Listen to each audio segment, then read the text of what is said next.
অনেক ছিল। এটার জন্য আমি কৃতজ্ঞ অবশ্যই। আলেম ওলামারা আমার ব্যাপারে ফেসবুকে অনেক কথা বলেছেন, তার জন্য আমি কৃতজ্ঞ। তো আমি আসলে সবার কাছে কৃতজ্ঞ। আইনজীবীরা, অনেক আইনজীবী আমার জন্য দাঁড়িয়েছে, তাদের কাছে আমি কৃতজ্ঞ। এমনকি কিছু পুলিশ আমার নিয়ে তারাও প্রতিবাদ করেছেন যে আমাকে কেন ধরা হলো। তো সব কিছু নিয়ে আমি সবার কাছে কৃতজ্ঞ। তাই এর বিনিময়ে আমি হয়তোবা কিছু দিতে পারবো না, হয়তোবা একটা গল্প দিতে পারবো। আমি আপনাদের কাছে একটা গল্প প্রেজেন্ট করতে এসেছি। আমাকে ধরলে আপনারা কি করবেন, এটা কেন বলেছি, আমি কেন আগের থেকে এই কথাটা বলবো, বা এর উত্তর হচ্ছে, আমি আসলে আগের থেকে জানতাম আমার নাম হানাদার লিগার বাহিনী, আমার নাম এসেছে। প্রথমে গল্পের শুরুটা হচ্ছে, আমি একটা টাইমে দেখা যাচ্ছে আন্দোলনটা দমে যাচ্ছিল। তো তখন সাদিক ভাই উনি আমাকে আসলে বলেন যে আমরা কি করতে পারি এখন, মানে আপনাকে ধরলে হয়তো বা আন্দোলনটা আরো চাঙ্গা হবে। তাই আমি বললাম, না, আমাকে ধরার সম্ভাবনা কম, আমাকে ধরাটা বোকামি হবে, কারণ আমাকে ধরলে জনগণ আন্দোলন করবেই। তো এইটা আমি মনে করি না আওয়ামী লীগ এরকম বোকামি করবে। তো এটাই বলেছি, বাট আমাকে যদি ধরে তাহলে আমি ব্যবস্থা করব। মনে হয় যে রাজাকাররা আসছে বা ওই লিগার হানাদাররা আসছে। তা আমি যে দরজায় দেখি কি আমার দারোয়ান। তা আমি ঘুমের মধ্যে ছিলাম, তো আসলে ওইভাবে চিন্তা করি নাই যে এইটা একটা ট্র্যাপ। আমি খুলে দারোয়ানকে জিজ্ঞেস করতে গেলাম কি, সাথে সাথে দরজা ধাক্কা দিয়ে হানাদার লিগার বাহিনী ঢুকে গেল। আমি তো মানসিকভাবে প্রস্তুত, এখন ঢুকে গেছে, এখন তো আর কিছু করার নাই। আমি বললাম আপনারা দাঁড়ান, আমি আসতেছি। এটা বলে আমি আমার ছোট বোনের মানে কাপড় নিয়ে আসতেছি। তো আমি আমার ছোট বোনের রুমে গিয়ে আমি ওর চুলটা টান দিলাম। ও রাগ করে উঠে বসলো, আমার দিকে তাকালো। তো আমি বললাম দে আর হিয়ার। তো ও বললো কে, পুলিশ? আমি বললাম you know what to do, তুমি জানো তোমার এখন কি করতে হবে, এই শেষ কথা। তারপর আমি একটা কাপড় নিয়ে আমি ওদের সাথে চলে গেলাম। ওরা আমার বাসার যে সিসি ক্যামেরা ওগুলো সব বন্ধ করে রেখেছে, কিন্তু লাকিলি একটা ক্যামেরা অন ছিল, ওরা বুঝে নাই সেটা, ওটাকে তারা ক্যাপচার হয়ে গেছে যে তারা এগুলো নিয়ে গেছে। প্রথম দিন রাতে তারা আরো কয়েকজনকে ধরার চেষ্টা করলো, পায়নি, আমাকে নিয়ে তার ডিবি অফিসে নিলেন। ওইখানে যে অবস্থা, মানে একটা ভয়ঙ্কর অবস্থা, মানে 80-100 জনের মতো লোক ছোট একটা স্পেসে, মানে কেউ বসলে কেউ শয়, কেউ শুইলে কেউ বসে, একসাথে সবাই শোয়ার স্পেস নাই। ওইখানে আরেকটা এশিয়ান ইউনিভার্সিটির একজন প্রফেসর ছিল, উনি মানে শোয়ারই চান্স পায়নি, উনি বসেই ছিলেন, কারণ স্পেস নাই, মানে এত একটা কনজাস্টেড এরিয়া, ফ্যান নাই। একটা রুমে কিছু এসি ঢুকে, আর বাকি সব রুমে হচ্ছে মানে একদম ফ্যান নাই, কিছু নাই, সব সময় লাইট থাকে, সব সময় সাউন্ড থাকে, আপনি ঘুমাতে পারবেন না। তো ওইখানে ঢুকে প্রথম দিন তো আমার খুব মানে অবস্থা ভালো না। আমার তেমনি আপনারা জানেন স্পাইনে প্রবলেম হওয়ার কারণে আমার এমনি সবসময় পেইনে থাকে, আমি নিউরোলজিক্যাল পেইনে থাকি। ফিজিওথেরাপি করলে কমে, আবার নাহলে বেড়ে যায়। সেই সিচুয়েশনে আমাকে এরকম একটা জায়গায় নিয়ে গেল যেখানে আমার কোনো বসার জায়গা নেই, সব পুরাটাই ফ্লোর, হার্ড ফ্লোর, তাও আবার মুভ করার তো কোনো স্কোপই নাই, শত শত মানুষ। তো এরকম জায়গায় প্রথম একদিন ছিলাম, ওই রাতে ছিলাম। তারপরের দিন ওরা আমাকে ডেকে নিয়ে গেল উপরে নিয়ে তারা আমাকে প্রশ্ন করলো যে আপনি ব্র্যাকে কয়জন শিবির আছে। আমি বললাম আমি তো শিবির করি না, আমি কিভাবে জানবো ব্র্যাকে শিবির কয়জন আছে বা কি। এরকম অনেক প্রশ্ন করলো বারবার। তারপর অ্যাট ওয়ান পয়েন্ট তাদের মধ্যে ওই হানাদার লিগার বাহিনীর একজন, উনি আর কি জিজ্ঞেস করলো, বলেন তো এই কোটা দিয়ে আপনি এত কথা বলেন, কোটার পদ্ধতি কি, বিসিএস এর সিলেকশন প্রসেসটা কি। তা আমি তো আসলে বলতে পারি নাই, কারণ হচ্ছে আমি মানে মেন্টালি তো ওই লেভেলেই নাই, তাই না, আমি একটা মানে ভয়ঙ্কর একটা অবস্থায় আছি, ওই লেভেলেই নাই। তো তারপরে ওরা কি করলো, ওরা এসে আমাকে মনে করেন আমাকে ধাক্কা দিল। আমার তো স্কেচ নিয়ে হাঁটতে হয়, আপনারা জানেন, একটা লাঠি নিয়ে হাঁটতে হয়। সে আমাকে ধাক্কা দিল, তারপর আমার মুখে হিট করা শুরু করলো। তো হিট করা শুরু করলো আমাকে, 6টা হিটের পরে আমি আসলে মানে অজ্ঞান হয়ে যাচ্ছিলাম। তো অজ্ঞান হয়ে যাচ্ছিলাম, তারা আমাকে বলে না ডোন্ট এরকম করে আমাকে দাঁড় করাইলো, আবার 2-4 বার হিট করলো। তো তারপরে তারা আমাকে মানে বললো যে আপনি তো খুব খারাপ জায়গায় আসছেন, আপনার বাম পায়ে প্রবলেম, ওই ডান পাকে আমরা একদম করে আপনাকে পুরোপুরি লুলা বানাই দেবো। তো এরকম একটা কথা বললো, এবং আরেকজন লাঠি নিয়ে আসলো আমাকে মারবে। পরে ওরা লাঠি দিয়ে হিট করে নাই, না করে আমাকে ওই জায়গায় আবার সেই জায়গায় যেখানে রাখে সেখানে নিয়ে গেল। তো ওই জায়গায় আবার আমার থাকা শুরু হলো। মানে ওইখানে এমন একটা জায়গা, বললাম তো, কেউ যে এটা ফার্মের মুরগির মতো, ওইখানে কেউ মুভ করতে পারে না, কারণ এত মানুষ, এত শর্ট জায়গায় মুভ করার, কেউ হাঁটার কোনো সিস্টেম নাই। ওই যে আমি বললাম আপনাদের, কেউ শুলে, কেউ বসে, কেউ বসলে, কেউ শোয়, মানে আর সবসময় লাইট আর সাউন্ড কন্টিনিউয়াস, ঘুমানোর কোনো স্কোপ নাই। ওইখানে সবচেয়ে ভ্যালুয়েবল রিসোর্স হচ্ছে একটা বোতল, কারণ আমরা তো ফ্লোরের মধ্যে শোন, তো ওইখানে তো হার্ড ফ্লোর, ওইখানে কেউ যদি একটা বোতল পায় আলহামদুলিল্লাহ, মানে এটা মানে এক ভ্যালুয়েবল রিসোর্স। তো ওই বোতলটার উপরে তারা মানুষ মানে পেলে যে খুশি। তা আমাকে অনেকে চিনেছে ওইখানে, চেনার কারণে দেখা যাচ্ছে 2 দিনের মধ্যে আমি একটা বোতল ম্যানেজ করলাম মাথায় দিয়ে শোয়ার জন্য ফ্লোরে। এই একটা অবস্থা। তো আরেকটা বিষয় হচ্ছে ওইখানে 80 জনের একটা টয়লেট, আর আমার তো এমনি যেহেতু হাই কমোড ইউজ করতে হয় বিকজ আমার মানে স্পাইনে প্রবলেম আছে, তো ওইখানে লো কমোড, তাও আবার 80 জনের জন্য একটা, 100 জনের জন্য একটা। তো এত লোকের একটা কমোড তো বুঝতেই পারছেন কেউ ইউজ করতে পারে না ওইভাবে। সো আমি খাওয়া কমিয়ে দিলাম because I have to go to the washroom, এটা তো যাওয়া যাবে না। আমি খুব কম খাওয়া শুরু করলাম যাতে টয়লেটে না যাওয়া লাগে। আর আরেকটা বিষয় হচ্ছে টয়লেটে ইউজ করে সাবানও তারা প্রোভাইড করে না কোনো রকম। সো এইরকম একটা কন্ডিশনে আমরা যাচ্ছি। আর এরপর থেকে আর কি আসলে জিনিসটা বুঝলাম যে বিষয়টা কি, আসলে বুঝার বিষয় ছিল, এখন আমি বুঝতে পারলাম। তো তারা প্রতিদিন ডাক দিবে, নাম কল করবে। ধরেন আপনার নাম হচ্ছে, ধরেন আমার নাম আসিফ মাহতাব, ধরে বলবে আসিফ মাহতাব, বাবার নাম শাহাবুর রহমান, এরকম বলবে, বলে নিয়ে যাবে, নিয়ে চোখ বাঁধবে, মুখ বাঁধবে, তারপর তাদেরকে ঝুলাবে, ঝুলায় টর্চার করতে থাকবে, বাড়ি দিতে থাকবে বিভিন্নভাবে টর্চার, লাঠি দিয়ে পিটাবে, পায়ের তলায় পিটাবে, হাড়ের বিন্দে মারবে, মানে মানুষের শরীর নীল অবস্থায় তারা ফিরে যায়, নীল সারা শরীর মারতে মারতে রক্ত জমাট বেঁধে নীল অবস্থায় এক একজন লোক ফিরে জাস্ট। এবং তারা সাইকোলজিক্যালি একদম মানে অবভিয়াসলি নর্মাল না, কারণ তারা এখন নাম শুনলে, তাদের নামটা ডাক দিলে তারা ভরকায় ওঠে যে এখন মনে হয় তাদেরকে নিয়ে টর্চার করবে। তো এইরকম অবস্থা আমি দেখলাম বিষয়টা যে এরকম চলছে। তো এখন এরকম চলছে, আমি তো বুঝলাম যে হয়তোবা আমার সাথেও এরকম করবে, তারা তো বলেই দিছে আমাকে পাটা ভেঙে দিবে। তো এরকম একটা করবে এবং সবার সাথেই করছে। স্পেশালি জামাতের যারা আছে তাদেরকে, মানে জামাত যেহেতু বলে ফেলছে একবার, তাদেরকে মানে অমানবিকভাবে টর্চার করছে জামাত। আর নূর ভাইয়ের সাথেও ওখানে দেখা হলো, নূর ভাইরে বললাম কি অবস্থা, তো নূর বলল যে ভাই আমাকে তো অনেক মারছে, হাত দিয়ে দেখালো, হাত নীল হয়ে গেছে।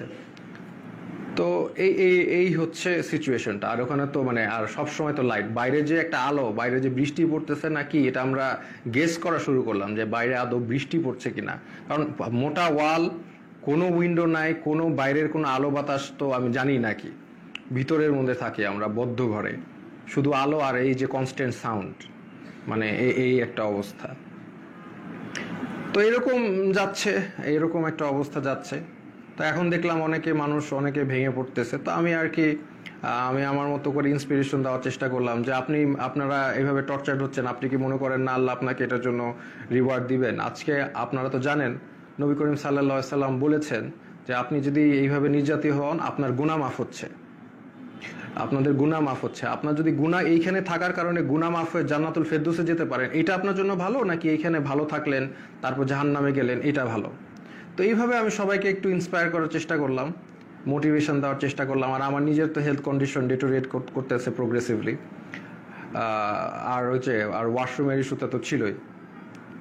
তো এইরকম একটা অবস্থায় সবাইকে মানে মোটিভেট করছি আমি। আর আমার নিজেরও তো ওই যে ফার্স্টের দিন যেভাবে আমার মুখে ফেসে হিট করেছে, এই পরে তো আমার একটা দিন জ্বরই ছিল, আমি শুয়েছিলাম।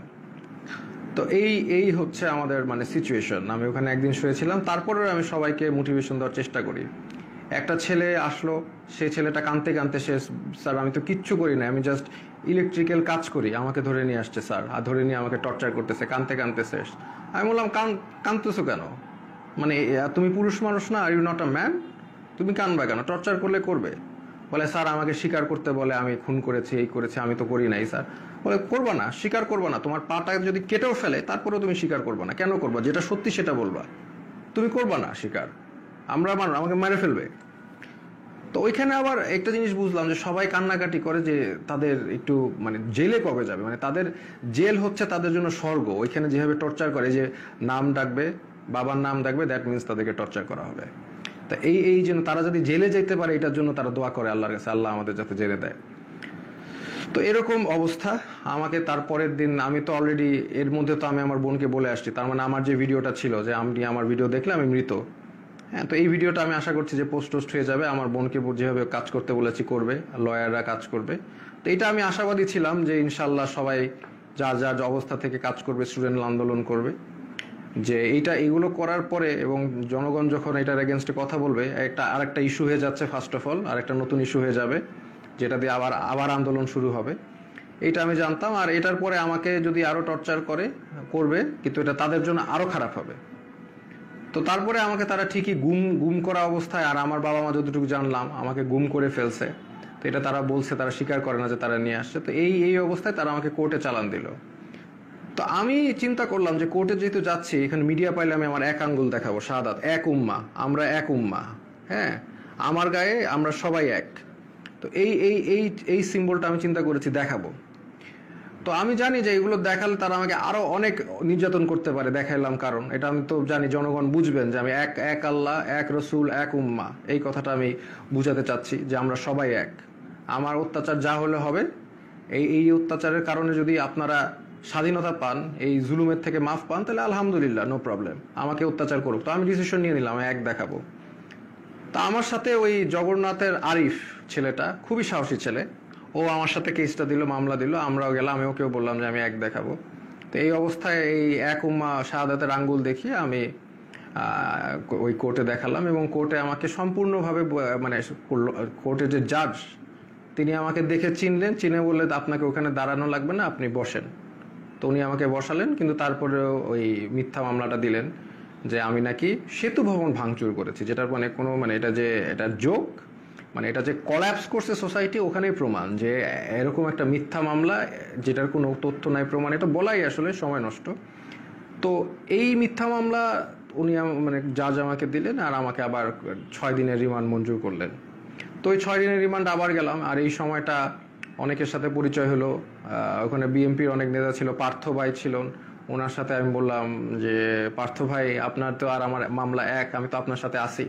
তো উনি বলে যে আমি তো তোমাদের সাথে থাকতেই চাই না, আমি তো এখান থেকে বের হতে চাই, একটু মজা করলেন। তো এরপরে অনেক মানুষের সাথে পরিচয়। একজন আসলেন, ওনাকে মানে উনি হাঁটতেই পারতেছেন না, পাটা একদম প্রচুর মানে অবস্থা খারাপ করে পিটিয়েছে।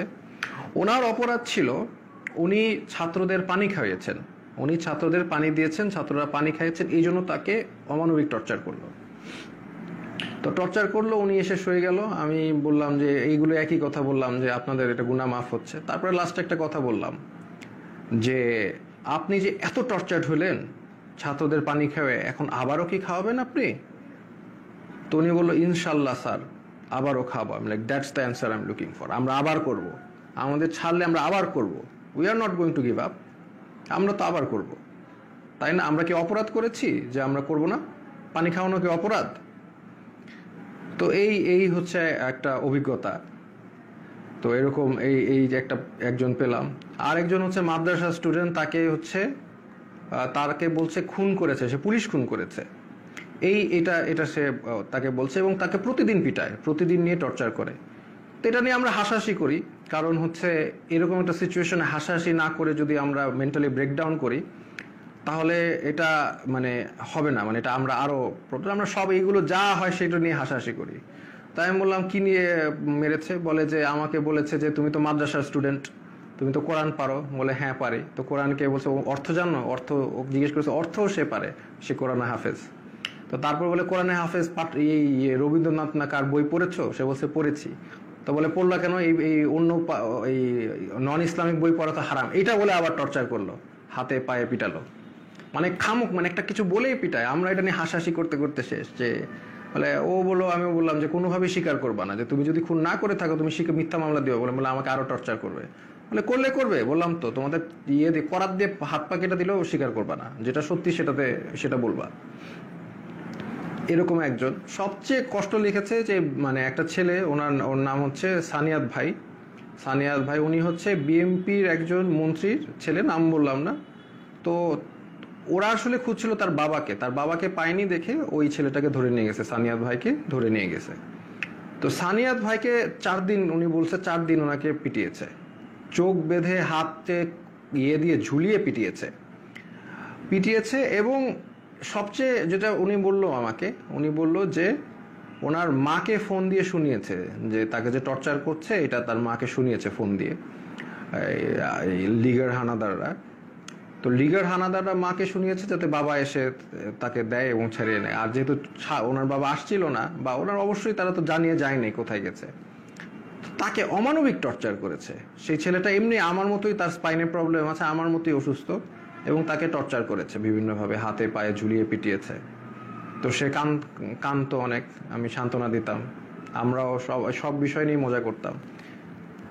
তো এইরকম একটা অবস্থা ওইখানে, প্রতিদিন নাম ডাকতো, প্রতিদিন নিয়ে পিটাতো। এমন রাত যে কোনো সময় ডাকতে পারে, সকাল 12টায়, মানে 12টায় ডাকতে পারে, রাত 1টায়, এনি টাইম নাম আসতে পারে। নাম আসলে they will take you and torture you. তো আমাকে টর্চার ওই প্রথম দিন যে হিট করলো, হিট করে যে আমাকে থ্রেট দিল, তারপরে আমাকে কোর্টে চালান দেওয়ার পরে আমাকে আর টর্চার করেনি। বাট আমি বিভিন্ন সময় ইনফরমেশন পাচ্ছিলাম, যেমন একজন মানে আমাকে ধরে নিয়ে গেছে, একজন পিটিয়ে আনছে, সে আমাকে ইনফরমেশন দিল যে আমার ব্যাপারে বলেছে যে অনেক ডিবি নাকি বলছে যে এই লোকটাকে কেন ধরলো, এই লোকটাকে কেন ধরলো, এটা তো ঠিক হয় নাই। আবার আরেকজনকে ধরে পিটিয়ে এনেছে, সে বললো যে স্যার আপনার ব্যাপারে ডিবি কথা বলছিল যে আপনার ব্যাপারে 40 জন লয়ার দাঁড়িয়ে গেছে, এত সংখ্যক লয়ার তারা কখনো দেখে নাই, আপনি খুব ইন্টেলিজেন্ট মানুষ, এগুলো তারা বলছে। দেখা যাচ্ছে তাদের আমার প্রতি একটা রেসপেক্ট ছিল। ওই একদিন হিট করার পর তারা আমাকে হিট করে নাই, বাট দ্যাট ডাজন্ট ফরগিভ তারা অন্য যাদেরকে এইভাবে টর্চার করেছে। ফার্স্ট অফ অল, একটা পুলিশ একটা ডিটেইনিকে কখনো হিট করতে পারে না, that is a crime, that is criminal, they committed crime against humanity, তাই না? এটা ইন্টারন্যাশনাল, আন্তর্জাতিক ট্রাইব্যুনালে তাদের বিচার হওয়া উচিত। তারা যেভাবে মিথ্যা মামলা দিয়ে টর্চার করে মানুষকে, এটা তো কখনোই মানে ইটস নট অ্যাকসেপ্টেবল। তো এরকম দিন যায়, তখন হঠাৎ তাদের দেখলাম টোন একদম 180 চেঞ্জ হয়ে গেছে। তারা তখন মানে বিএমপি যারা লিডার আছে তাদেরকে একদম খাবার টাবার এনে দিচ্ছে, সবার সাথে ভালো বিহেভ, এরকম। তখন আমরা মোটামুটি আমরা বুঝতে পারলাম যে তারা আসলে বাইরে কিছু একটা হচ্ছে, সামথিং ইজ হ্যাপেনিং, কারণ আমরা তো কোনো ইনফরমেশন পাই না। সামথিং ইজ হ্যাপেনিং, আদারওয়াইজ তারা এরকম চেঞ্জ করবে না কেন? তারা ডেফিনেটলি তাদের বাইরে কিছু একটা হচ্ছে, এইটা নিয়ে তারা তাদের টোন চেঞ্জ করে ফেলেছে। এবং তারপর থেকে দেখা যাচ্ছে তারা সবার সাথে মোটামুটি ভালো বিহেভ, এবং আস্তে আস্তে ছেড়ে দিচ্ছে। মাঝখানে কিছু স্টুডেন্টদের ধরে আনলো, ওই তারাও মানে অনেক কান্নাকাটি করে শেষ। এবং একটা ছেলে ছিল যাকে আমার মনে পড়ে, খুবই স্মার্ট ছেলে, আমিনুল। তো আমিনুল হচ্ছে 14 বছর বয়স, ধরে নিয়ে আসছে। এবং অন্য যেগুলো ছেলে ছিল তারা একদম ব্রেকডাউন করেছে মেন্টালি, বাট আমিনুল ছেলেটা ও হচ্ছে মোহাম্মদপুরে থাকে খুব সম্ভবত, খুব সাহসী, নারুটোর গেঞ্জি পরে হাইটে বেড়াচ্ছে, মানে ও হি ডাজেন্ট কেয়ার। এই ছেলেটা ডাজেন্ট কেয়ার যে ওর সাথে এখন কি টর্চার করা বা কোথায় আসছে, ও লাইক মানে চলে আসে আমাকে বলতে, স্যার আপনি কি ড্রাগন বল জি দেখেছেন? আমি বললাম হ্যাঁ ড্রাগন বল জি দেখছি। বলে আমি দেখতেছি, আমি ওই ডিমন স্লেয়ার দেখেছি, এই দেখেছি, সেই দেখেছি। তো মানে একদম মানে হি ডাজেন্ট কেয়ার, সে দেশ স্বাধীন করতে নামছে, ও দেশ স্বাধীনই করবে। আমিনুল নামটা ছেলেটার, ওকে 14 বছর দেখে ওকেও ছেড়ে দিয়েছে। তো এইরকম আর কি ঘটনার বিষয়গুলো। তারপরে ওইটার পর থেকে আস্তে আস্তে অনেককে ছেড়ে দিয়েছে, বা অনেকে ছাড়েনি, অনেকে তারপরেও টর্চার করেছে। তো এরকম আমরা এই অবস্থায় আমরা অনেক দিন পার করার পরে তারপরে আমাকে একদিন ডাকলো, ওরা ডেকে হঠাৎ করে আমাকে দেখলাম যে বসালো, যে স্যার আপনি ভাই কি অবস্থা, আমরা তো জব করি, মানে যেই লোকটা আমাকে হিট করেছে এবং তারাই, যে টিমটা আমাকে, তারাই আমাকে ডেকে দেখি কি মানে জামাই আদর সোজা কথা করছে। তো তখন আমি বুঝতে পারতেছি না যে কি হচ্ছে। এখন হয়তো বা বুঝলাম যে সিচুয়েশন বাইরে পরিবর্তন হয়েছে, দেখি তারা আমাকে ভালোভাবে ট্রিট করছে। চা খাওয়ালো, বিস্কিট খাওয়ালো, ভালো ভালো বিস্কিট খাওয়ালো, মানে আপনি সোফায় বসেন, কমফোর্টেবলি বসেন, মানে এত রেসপেক্ট।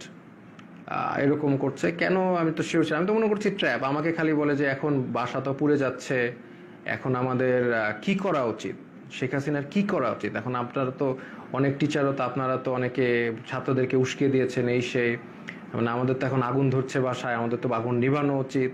মানে আমি যেটা বুঝলাম, উনি চাচ্ছিল যে আমি আসলে ছাত্রদেরকে ঠান্ডা করার জন্য কোনো বক্তব্য দেই।